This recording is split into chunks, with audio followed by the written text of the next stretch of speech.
S'appuyant sur de solides études scientifiques et de nombreux exemples de terrain plus surprenants les uns que les autres, Jacques Leconte affirme avec force dans son livre intitulé Les entreprises humanistes que non seulement il est possible de trouver du sens et du bonheur dans son travail, mais que les entreprises où il fait bon vivre existent bel et bien sans que cela nuise à leur compétitivité.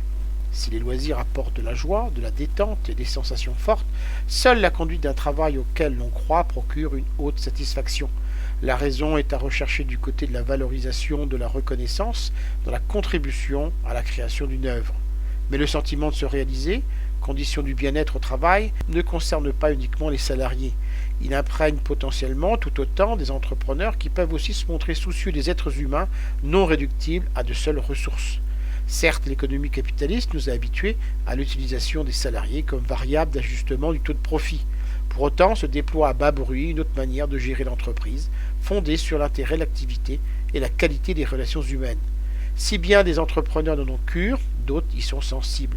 Et lorsque ces derniers choisissent de s'appuyer sur la coopération plutôt que sur la compétition, ce n'est pas par souci d'atteindre une meilleure performance, pourtant démontrée, mais pour la satisfaction que procure le travail d'équipe, la confiance entre collaborateurs et le désir collectif d'améliorer l'efficacité de l'organisation. L'auteur témoigne tout autant combien la persuasion, faisant appel au sens moral ou civique, est bien plus efficace que la menace de sanction, à l'image de la gestion exemplaire de certaines situations de pollution massive, solutionnées par un dialogue ouvert, transparent et honnête.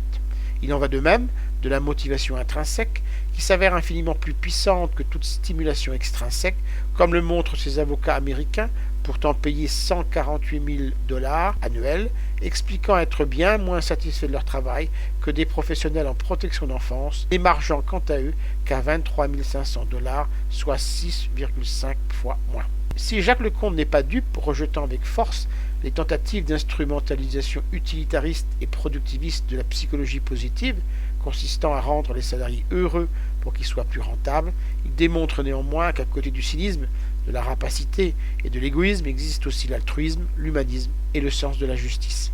Je rappelle le titre de l'ouvrage que je viens de vous présenter, Les entreprises humanistes. L'auteur en est Jacques Leconte. Il a été publié aux éditions Les Arènes en 2016 et vendu au prix de 21,90 €. Vous pouvez retrouver le texte de cette critique dans le numéro 1194 de Lien Social. Il est consultable sur le site du journal www.lien-social.com.